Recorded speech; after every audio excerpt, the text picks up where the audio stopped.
This podcast is sponsored by nobody. Hey dudes, welcome to Splat from the Past, the only 80s themed horror sci-fi show where things can get totally radical. Now tonight, I will be welcoming Eric Freeman. Yes, Ricky Caldwell in Silent Night, Deadly Night 2. He's finally coming on. It's funny because last year Greg Gilbert had him on, and he's currently having him on again tonight. So he's going to be doing two interviews in a row. I hope he's not too tired after his interview with Greg. And Greg asked him last year if I could interview him as well, and he said sure. So I emailed him, did not hear back until 5 days ago after I emailed him again last month. So we're going to finally talk tonight. I wasn't supposed to have any interviews until this upcoming Monday, but this just happened way out of the blue. We're going to do a belated Silent Night, Deadly Night 2 Christmas show. And he's been in so many other great stuff. Back to School with Rodney, Nothing in Common with Gleason and Hanks. He guest starred on Just the Ten of Us, Superboy. He was on In Living Color. Love that show. It's going to be a great talk tonight, and I'm so looking forward to this. And I hope they get done soon. I've been waiting quite a long time here. We're supposed to do it, almost 45 minutes ago or something like that. And it's hilarious that they're finally ending now. It's just hilarious. Yeah, they did their interview. I don't know what time they started, but it's finally at the end now. So yeah, here is my interview with Eric Freeman.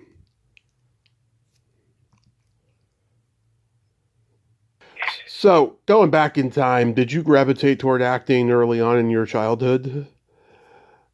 I I do recall briefly. I'll be brief tonight. It's so long-winded usually, but I remember saying when we had a family together, all together at one time. I remember saying that I wanted to be an actor. I think I was some kid. I was like almost 7, saying it, and everybody at the table laughed. that was that. That was that. So that's my first recollection. Some people go into it. No, I just wanted to be anybody but who I was. So that seemed to be a fun thing to be somebody else. Well, it seems like everybody wants to do that these days. Yeah. So did you do school plays and community theater and all that? No, I didn't. I was just, I don't know. I always was more alpha. I took control of situations. I was on a school paper as a writer, and then I ended up being editor, running it, and just because I was probably better at editing their work and telling them how to clean it up and resubmit this, clean this up, and resubmit it, or whatever. Yeah. But I don't know. It always seemed like I just took control of situations. I led my own. I don't know. I had my own path, I guess. Yeah, I totally get it. You're born and raised in Raleigh, North Carolina? Well, that's what they tell me, but I grew up in. I was born here. I was born up in Berkeley. Oh. Or actually, back then it was. What was that? It was Berkeley for the Contra Costa County, but it was Berkeley, but my father got a job in Minnesota, so I spent a good. My IMDb is someone wrote it and just winged it, I guess. but I grew up in Minnesota. I was born in California, grew up in Minnesota, and then came back here. In the I don't know 84, yeah. Yeah, I'm born and raised in the Bay Area in San Mateo, and yeah, I'm always shocked to find out so many actors are from the Bay Area. Mm-hmm. It's amazing. Yeah. So after high school, did you attend college? I did for a short while. I couldn't. There was a big push on for minorities to be in these colleges, i.e. USC and or UCLA. And I remember I had a really cool car. It was a Mustang Fastback '65. I restored it. Mm. I sold the car to go to USC for. I was there for a couple of semesters, and because it was pretty costly, I couldn't really get any financial aid or grants or whatever. I was a white guy back when they wanted anything but white guys, which is kind of like today. And it's kind of funny how things come around. Yeah.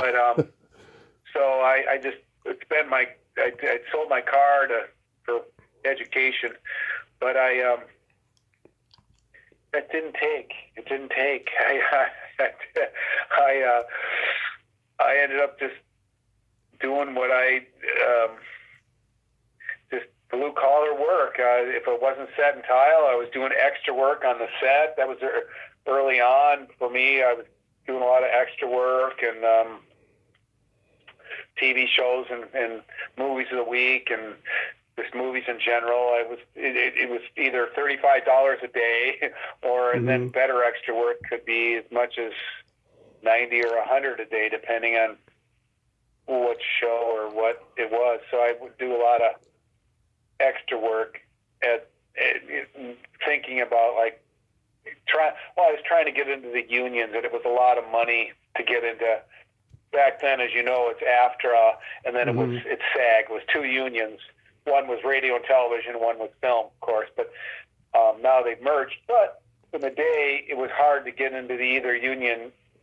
Impossible, really, because they made it so they didn't want any more talent in the union. Yeah. So you could understand. It was, there wasn't a lot. It's hard for people to know today, Tommy, but there wasn't a lot of networks. There was 3 networks, and then Fox, right. And then there was film, and there wasn't 300 stations as we know it today. But so there wasn't a lot of work. There was too much talent for not a lot of work, and right. To find yourself wanting to get into unions and getting into AFTRA was hard for me. And then if you got into AFTRA, you could get into SAG a year later. If you paid off and you got into AFTRA, it was about $930 then to get into AFTRA, and then it was a little over $1,000 to get into SAG. You could get it. You could get into SAG from AFTRA if you waited a year, kept the dues up. But it was. I remember trying to get into the unions so I could get. Because you couldn't get a union job. You couldn't get anything on television or radio unless you were in AFTRA. And in SAG, you couldn't get in. And it wouldn't be like you could get picked out of get that extra over there or give them some dialogue. It didn't really happen too much. Yeah. So that was a hard road. That was a hard slog. I remember talking to Sybil Shepherd. I was doing some extra work on Moonlighting, a show with Bruce Willis. Oh yeah, I grew up on that show. Yeah, and I was doing extra work on it, and she pulled me to the side one day because I was watching her a lot. I wasn't sitting in the green room with all the other. I was just on the set watching and learning, and because she was such a pro, but big movie star and then television star, but she pulled me aside, talked to me, and asked why I was doing that kind of work. She was basically saying, "Quit doing this and be an actor." And I just said, "I'm saving my money. I'm trying to get in the unions." And she goes, "Oh." It probably didn't dawn on her because she probably got in the unions very easily because she was so pretty,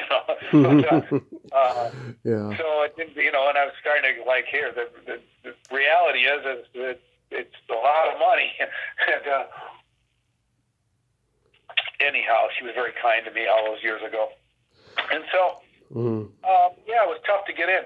In fact, I remember on a short note, I couldn't get into AFTRA. I tried, and there was this outfit that they were kind of flying under the radar. It was I heard of this advertisement on the radio of a business that would hire you to do voiceovers to do voiceovers for radio commercials. Mm-hmm. The idea there is you would go down and give $400 to these people, and you would cut a radio spot for a bunch of different things. It could be Al's used car lot. Yeah. For example, so I would say, hey, hi, this is Eric, and I recently visited Al's used car lot, and I've got a great car at a great price and whatever. And so you'd pay $400, you do this little radio spot in a booth, and then they'd play it on the radio, and that would entitle you to be able to be eligible for AFTRA, to get in the union. So I paid my $400 to do that Al's car commercial, and then so that I was eligible to get into AFTRA. So it was kind of a backdoor way, dirty as possible. But so I did the Al's used car lot and paid the $4 bones, and then I was eligible to get into AFTRA.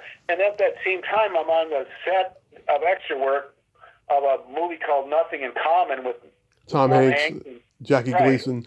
Yeah. Jackie Gleason, and they picked me as an extra to wheel Gleason around all day in a wheelchair. And so it's like I got Taft-Hartley'd, which means I got picked up I get to get into SAG.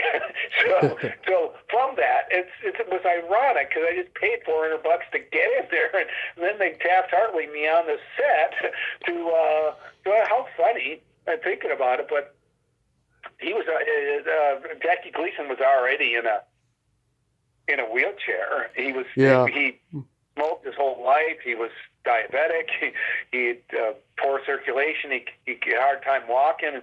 So he was already in a wheelchair. So I was pushing him around all day, and Gary Marshall was directing it, and Tom Hanks was there, and that was how I got into SAG. I heard Jackie Gleason would come in and be like, "Gentlemen, let's get to work," and then and at the end of the day, he'd be like, "Gentlemen, it's been a pleasure."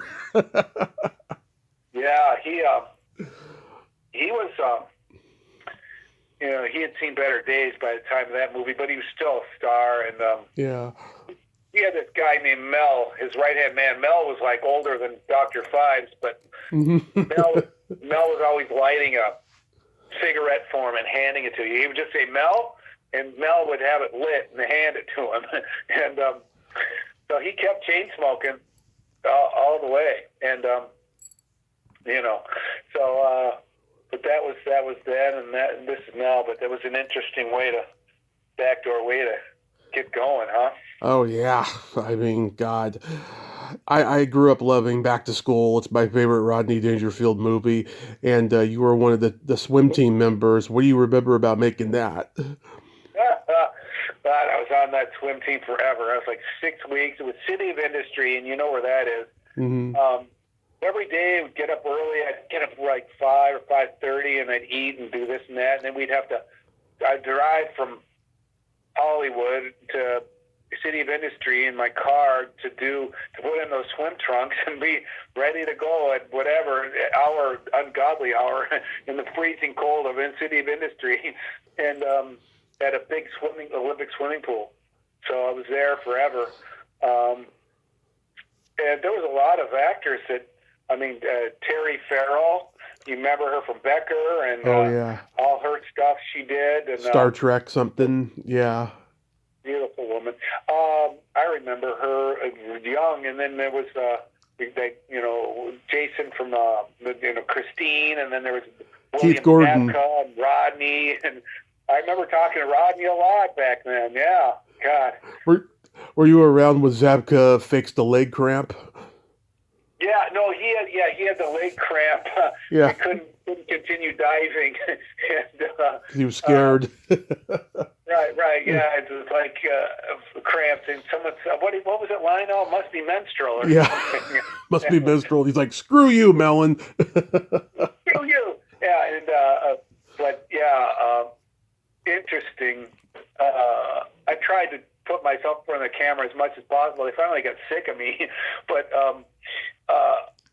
yeah, Rodney was stoned every day, big time stoned. It was part of his production, you know. Yeah.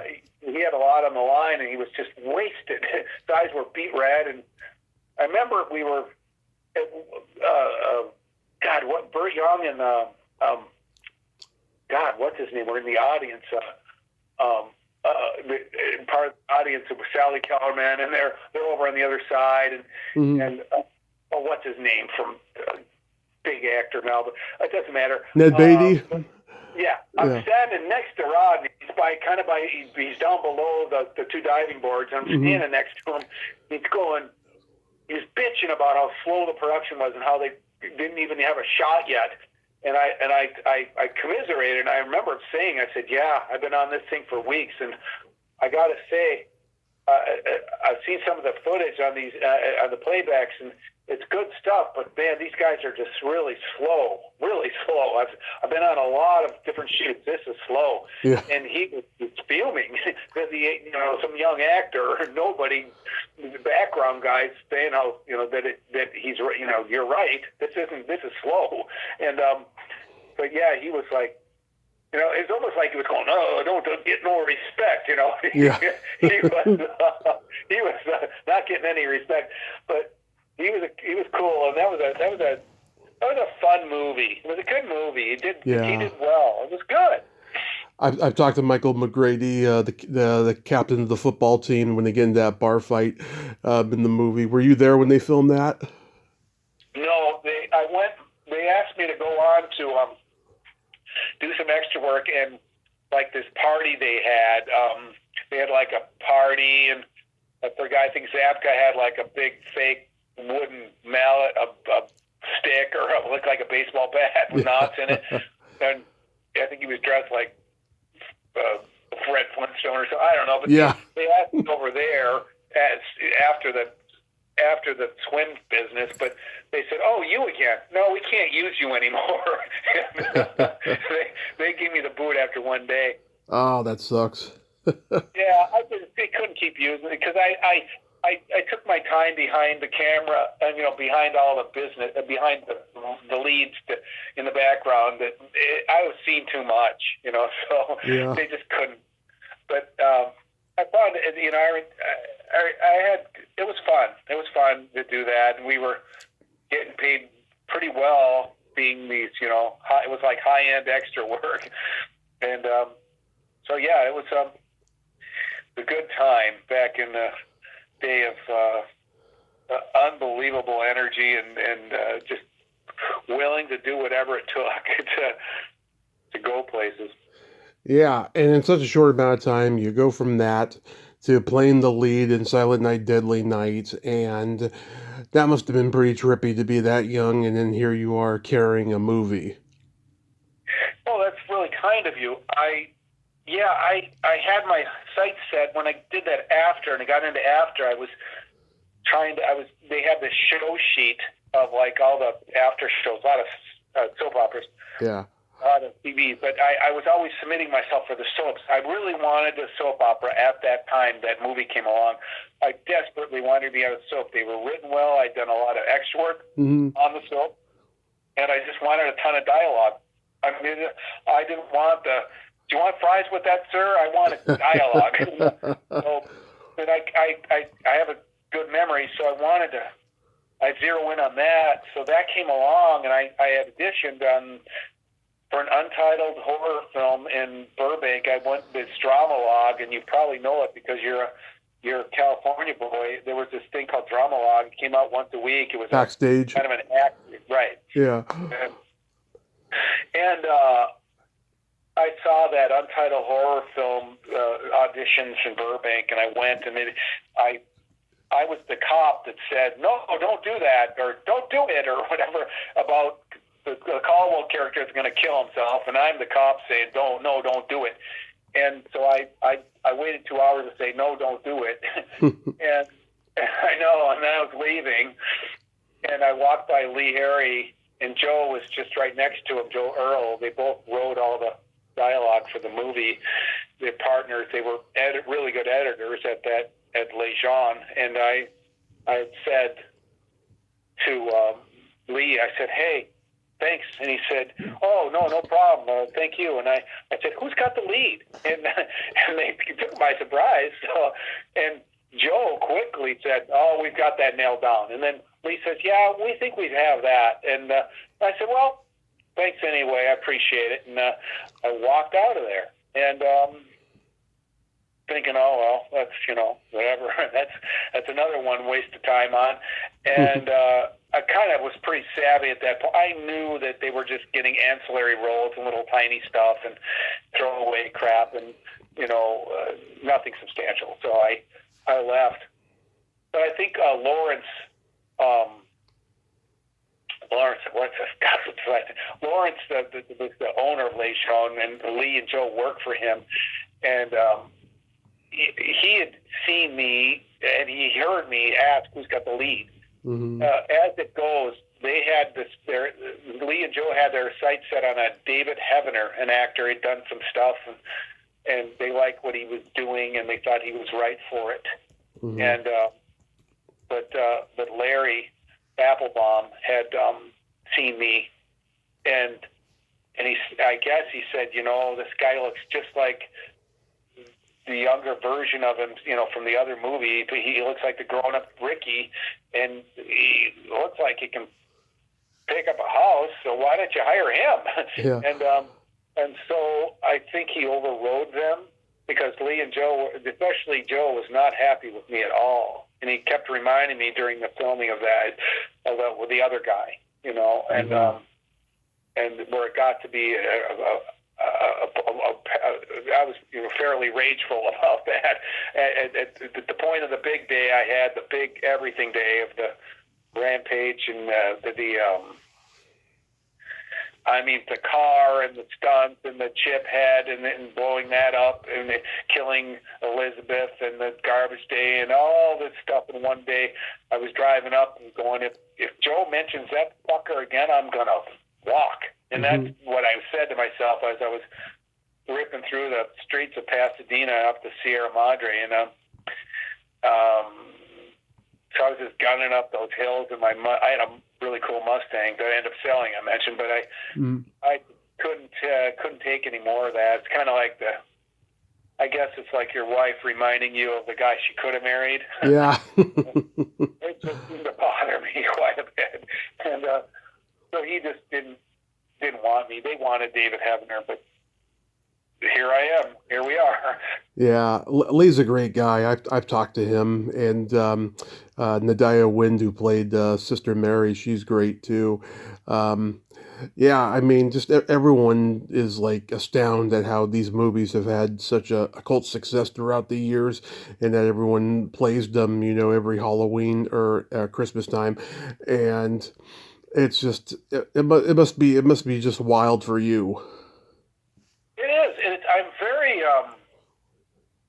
I'm very appreciative that it look at it, how it's all worked out. Here we are, and they asked me to conventions. I make more money in a convention generally than I did on the 5 days of working all the years ago. And look at that. People come out and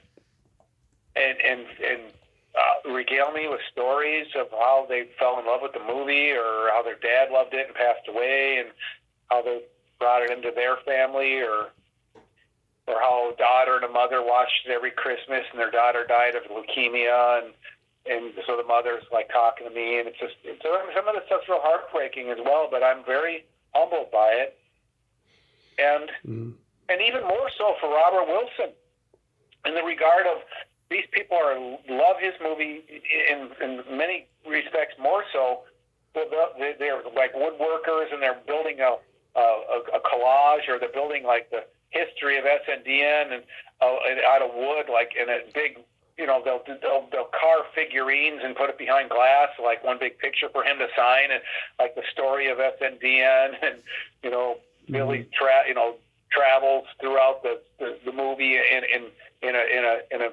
something they make out of wood, you know, and it's just amazing. It's just amazing. And I look at the stuff that they bring, that they work months on, and have them sign it, or they bring stuff to me that I never knew existed, and I sign it. And it's like, wow, where'd you get this? And whatever. I've signed books of matches that are SNDN too, and you know, I'm like, where did you get this stuff?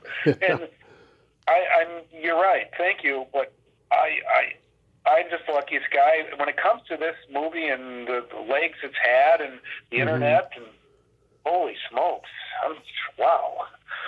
Yeah, there's some pretty original kills in this movie too. This is like one of the few slasher movies where the killer uses a gun. I've never seen that really in anywhere else, which is pretty interesting. My favorite kill is the car battery. I crack up every time because it's so over the top. Well, what's your favorite kill? Yeah, that's a good one. That was a good day. I remember walking down the sidewalk, and all of a sudden we're doing it. But I would say I have an affinity for the Frank Novak and I in the umbrella scene, and Yeah. because Frank and I would bump into each other quite a bit on auditions throughout those years, and I didn't know Frank got hired for that, and he was a big bull of a man, real strong, and but I just liked that because I knew Frank, and I remember showing up late at night at that one. It was a night shoot, and I said, Frank, and he goes, hey kid. I don't think he knew my name, but I knew him because he went to auditions in a taxi cab, like one from England or Europe, like one of those bright yellow taxi cabs that didn't fit American what we had for cars here. And so it always, whenever I saw this yellow bright taxi cab outside of a studio I was going to an audition for, I said, oh God, Frank's here, cool. And but I always had a like for Frank because we would be in scenes together as the uncle or the big brother or whatever, and so I enjoyed doing that with Frank. So I guess that's my favorite. Yeah. It's just, people talk about how, there's too many flashbacks in the movie and all that stuff. I actually think it works out pretty well. Yeah, I mean, I remember you've talked to Lee, and I know Lee's, one of his lines that always stuck with me, he said, Eric, it was a Rubik's Cube, and we had to line up all the colors. He said it wasn't easy. And so I just remember that for him it was a jigsaw puzzle in essence. And, that he did a great job.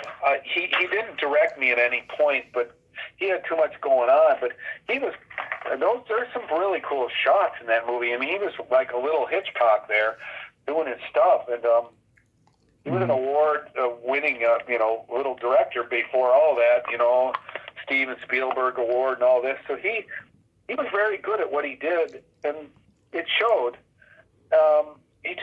We were real rushed, and Larry Applebaum was always there tapping on his watch and, being gruff, old Larry. And so Lee did his best. He really did. And I don't know if he likes me right now because he offered me a little role in a movie he was doing. I didn't like it. I didn't like how it was written. Boy. I don't know if I really told him I didn't like it so much as I said I just don't want to do it. But I didn't. He had a great script, but then the scene he wanted me to do was just not written well at all. I couldn't. It was like a fake. It was like Thurston Howell III in Lovey, and I'm Thurston Howell. Yeah. But it was just written so cartoonishly, and I was like, no. And I just said, Lay, it's not for me. I can't do it. Or something, but and I think he was so shocked that I turned him down, and I haven't talked to him since. But it doesn't matter. I like him. I respect him. I think he's a great guy. But yeah. How was guest starring on Just the 10 of Us? That was great. Oh, it was my big taste of like what a live audience is, and they went crazy. on that to do the, Paco, the bodybuilder guy or something, right? But I just came on and did my, just flex for that girl. I was like rock hard back then and just loaded. And so it worked out. There's a reason I got that job. I was ready for it. And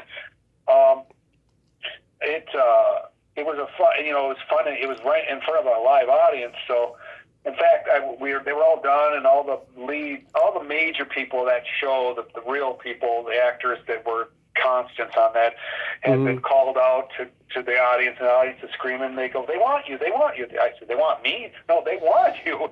And so I went out there, and the whole place like fell down, and because it was just like, oh, that guy, and so I was like, I got my taste of it. If I didn't want to be an actor before, I wanted to be after, because it was just so overwhelming that it was like the love pouring off of that audience for me. And I thought, holy shit, I got to do more of this. And that was kind of neat. I remember that. And I'm not blowing my own horn or nothing. I'm really not. I'm never, I'm always striving for more. But I do remember that they went gaga, and I was like, okay, this is cool. And that was a great show. They didn't give it the chance to have traction. And it you know what happens when you don't give a show a chance. I thought it was a good show. I thought it had a lot of pretty girls in it, and everything was all there. It was a good show, and they just didn't give it a chance. My mom grew up with Dennis Haysbert, who was on that show. They've known each other since they were in kindergarten, and they still talk to this day. Cool. Yeah. Cool. I even have a picture with him when I was 5. And I know the 3 daughters, Heather Langenkamp, Brooke Thies, and Joanne Willett, they were all in the Freddy Krueger movies. They're all right. They're all great ladies. I'm sure you've seen them at conventions. I have, and I've got look, man. I mean, I've seen them, and I can't get near them. They're that busy. They've got lines. I felt like saying, "Hey." I was going to say, I was on Just the 10 of Us years ago, and I was going to say to Langenkamp and go see her, but I've always wanted to say hi, but with her lines a quarter mile long, so yeah. That's cool though. I'm glad she does real well in the cons. I just look at that, and go, whoa, that's she did something right. Yeah. You were in David Dakota's Murder Weapon, and you did under a non-union name. Yes, I was so scared. I think I just got into the SAG, and they were admonishing us, like, if you do any non-union work, we're going to bust you and toss you out of the union. And then he asked me to do that. And, David saw my movie in up at Grauman's Chinese up on Hollywood Boulevard, and some lady called me, a casting director, and said, "Oh, David Dakota's a director in town. He's doing a film, and he wants you to be in it." And I said, "What?" And then I said, "Well, where do I audition?" She goes, "Oh, you don't have to." And I said, "But yes, I do." And she goes, "What do you mean?" I said, "Well, you're a casting director." She said, "Yes." And I said, "You're going to be doing this next year, right?" She said, "Yes." So I said, "Undoubtedly, since I'm not going to give up, I'm going to cross paths with you, and I would like to audition so that you could see I could do it, so that if anything else ever comes along and my name comes across your transom, that you'll know that I can do it." And she was taken aback, because she was just given orders to hire me, right? Yeah. But I just kept putting up a wall saying, "No, where do I audition?" And she goes, "You don't get it. You've got the job." And I said, "Well, that's fine, but," I go, "Can I come read for you?" And she finally relented.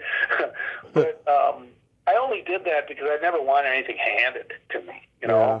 I didn't know David Dakota, but the Murder Weapon was cool. It was Linnea Quigley was producing that with him, And she was in the first Silent Night, Deadly Night. Yeah, and she's in this thing, and I had some scenes outside of her. You may have seen it. I mean, as a David Dakota film goes, it was, one of many, one of the 150. But I do recall there's funny in that story because I'm supposed to go into the garage to hop in the convertible to go get beer with Linnea, Mm-hmm. and we're supposed to be making out in the car. And originally, the script was to have me making out with Linnea, and I get so excited making out with her that I come in my pants, Yeah. or in this case, come in my shorts, and I said to David, David, I said, I can't be making out with her coming in my shorts. I said, I actually want to have a career. And I said, I'm not going to make out with her and come in my pants. And then they go, oops, and then I said, that's just a terrible scene for me. And so he says, well, what do you suggest? Mm-hmm. And I said, well, and then I just came up with it.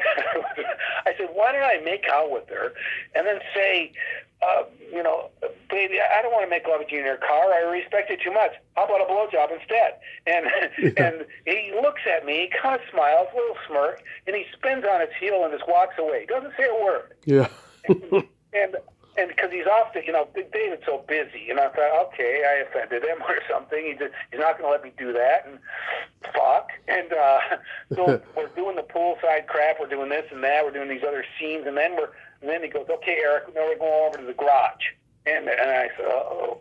And then my scene, and but yeah, we hop in. We go through the door. We get hop in the car. It's convertible, so we just hop in over the doors, and we start making out, and then David says, this was just so surprising to me, because David's, and we're making out, and David says, okay, give her the line. And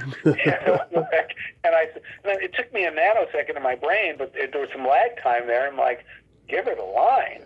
And so he wanted me to give her the line, I said, to him, earlier in the morning. And so I did. It was really clunky and horrid. But the thing is he was asked, he never said yes. He just walked away, and then here he is hours later telling me to give him the line. Yeah. So I gave him the line, and clunky, but it was better than coming in my shorts. So now you have the full story. Yeah. Oh, that's hilarious. And then you worked with another guest of mine, Ken Hall, on Ghost Rider. I did.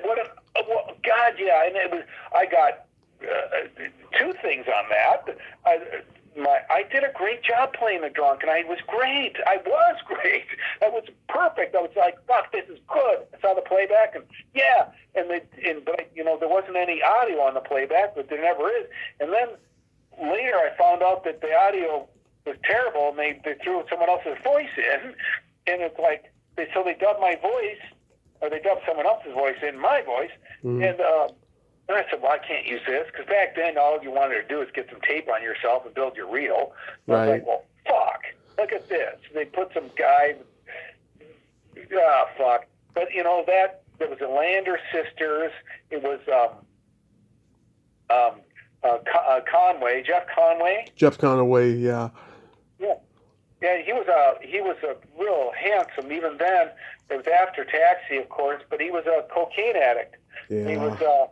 He was snorting big lines in the bathroom that morning. I remember watching. He was constantly doing coke, and so he was on that movie and snorting coke, and the Lander sisters, and Ken Hall, and then I didn't know his brother was special effects makeup guy, but oh yeah, I worked with his brother on something later, and Cleve Hall. Yeah, he died, as you know, not many years ago. That died he's right after he was up in the mountains with me. We were doing this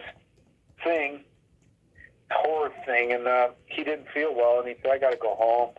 He gave me the contact lenses to put in my eyes to make me look like a monster. He said, just put these in, contacts. He knew I knew contacts well, so he just gave me all the stuff, and he went home and apparently died.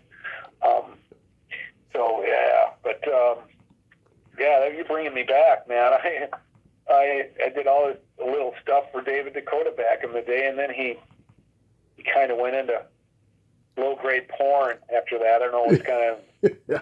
of soft porn or something.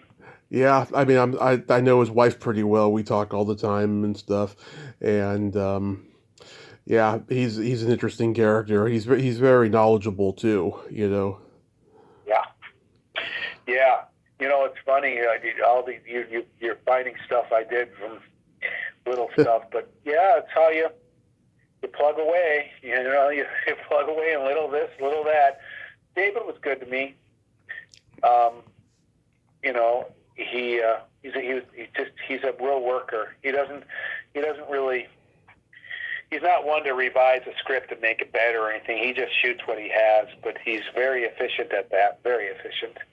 Right.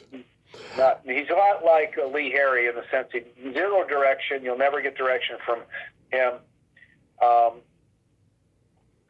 yeah. I remember that Linnea Quigley murder. I remember I had a scene with this other guy. He dropped his lines, and we're having all this dialogue, and I had to improvise because I knew what he was going to say, and he dropped his line, and so I jumped in and I said, I know what you're thinking. You're thinking I'm going to burn you. I'm not going to burn you, man. And I kept going and using his lines and kind of building a little, keep the scene going because I knew how David was at that point.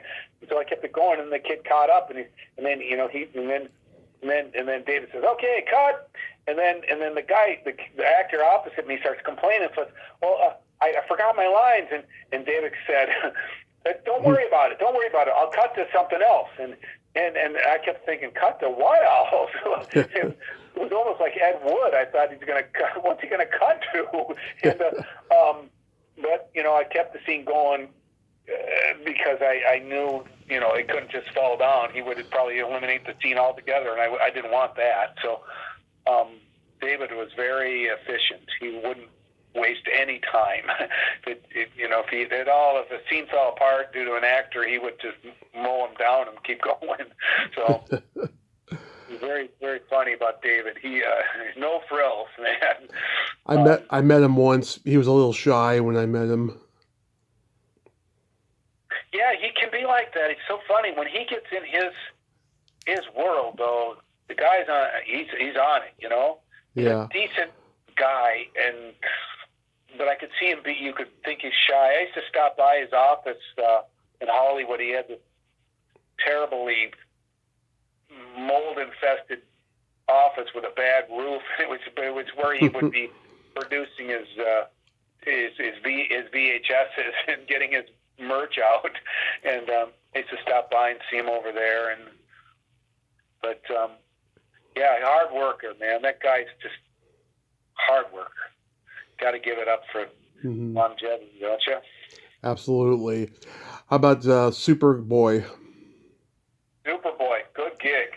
Good gig. Thank you. I got flown first class to Irving, Texas, and first class home. And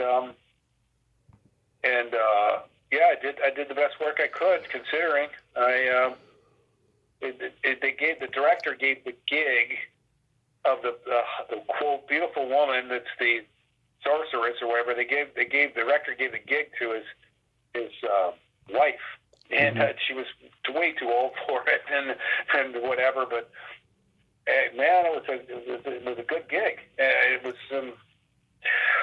I did the best I could under the circumstances, and that paid well.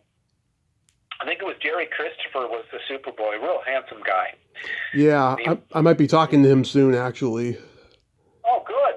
Yeah, he was. Yeah. I remember in particular, there's two things. He was playing with an kind of ST style rockets. He was making rockets and blowing them off. Yeah. Time on the set, extra time on the set. He was making these rockets and blowing them off on the set, and also he was trying to negotiate like 2 paychecks because he was playing, the Clark Kent guy and then the Superman guy.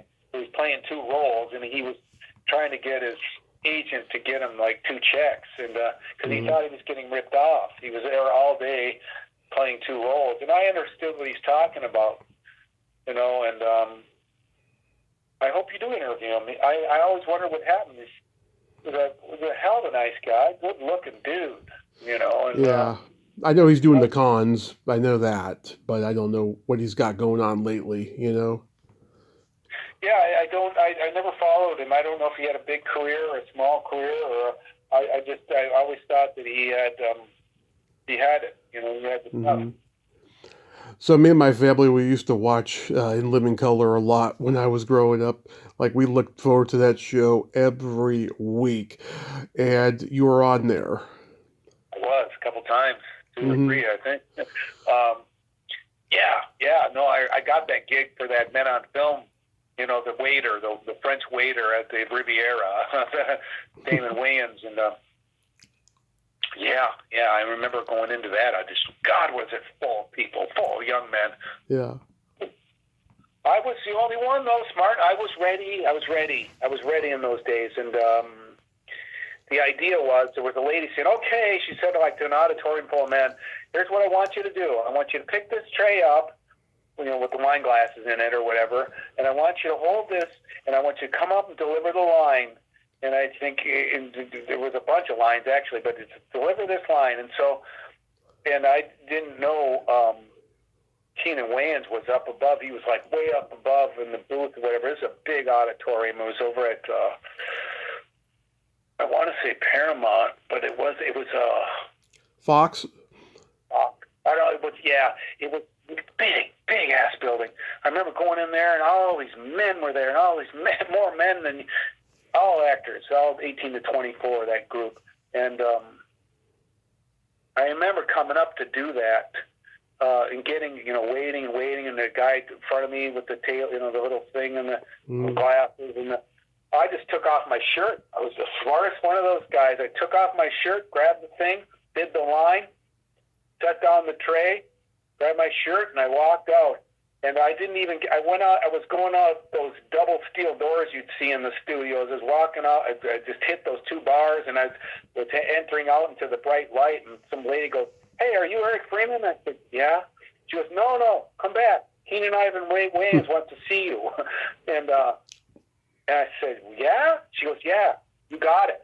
And so I went upstairs in the booth, and I was looking down at all that crowd, and he said, "Hey, good job." He said, "Can you work Friday?" That was it. And easiest job I ever got. Wow. Yeah, that show was just so morbidly hilarious. If and it came on at the right time, because if they had waited a while before even Mad TV, I don't think that show would have been on. Yeah, it was, the timing was, as Fox was fresh and new, and that show was a huge hit, and it couldn't have been more popular at the time. And I kept thinking, man, this is good. This is really good. And Yeah. for me, and I remember seeing, and Bruce Willis was signed with Damon Wayans to do The Last Boy Scout. Right. And I remember Bruce Willis was walking down the hallway toward me. I had my own dressing room, and I was basically, just in my little shorts at that time. I was just ready to go on, and I was in the hallway, and Bruce Willis walking right toward me, and I knew him from Moonlighting years earlier, but I just nodded at him. But man, he did walk by like he owned the world, and I guess he did, because he was, diehard, and he came to watch the show, and they cut a lot of my dialogue. The censors cut a lot of stuff that night. The censors show up for that, so that you can't, what you can't say. Mm-hmm. They were whack. Damon Wayans was just pissed off because all that racy stuff he wanted to say he couldn't. They just whittled it down, and then it came up to me and said, "No, you can't say that, and you just have to say this." And I was like, "Fuck." Fuck. Yeah. And a guy like me wants every word he can get, right? Yeah. And, but it worked out. It worked. It was a good skit. It's funny. I was just there to give laughs for those two gay reviewers, kind of thing. But Mm-hmm. so it was. So did you leave acting for a lot of years before coming back? No, I got sick. I went down to Mexico to do to do a part in a movie with for Bob Ginty. He was an actor director. He was Oh on yeah. Bob Black Sheep. I think he did a movie called Exterminator that did really well. And, Yeah, The Alchemist, which is one of my favorites. yeah, so Bob Ginty, I got a gig in Mexico, and I got sick. I came dragging home. I got an infection, went into my kidneys, and I Wow. was pretty much done in '92. So I disappeared. And it was touch and go, but here we are.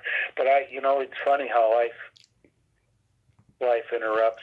I thought for sure I things would happen, but they did, and things happened. So yeah, no, a little bit of a diversion. So no, I didn't. I guess I did maybe.